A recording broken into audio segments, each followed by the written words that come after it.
তা আর্থিক অবস্থা অত আমাদের মজবুত নেই যে আমি ডাক্তার দেখাবো।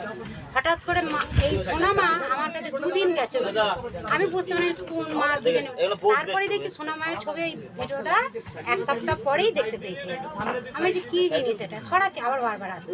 আমি এনার পুজো করি, যেখানে পূজা যায় পুষ্পাঞ্জলি আরে সব দিন ভক্তি করি। আমার বাড়ির সামনে আমি নিজে প্রতিষ্ঠা করে পুজো করি, কিন্তু মা মানে এমনই আমার সঙ্গে করেছে। হঠাৎ দেখছি ব্যথা আমার গায়ে, কোনটায় বসুন, একটু হাঁটুর চাপ করলে, একটু হাঁটুর চাপ করলে জায়গাটাই ব্যথা, মানে কিছু কোনো কারণে ওই জায়গাটা লাগলে ব্যথা, কিন্তু এখন মা ব্যথা নেই। কিন্তু এই যে আপনার প্রতি যে অনাচারটা হয়েছে, আমি খুব ঘরে ঘুমে কেঁদেছি।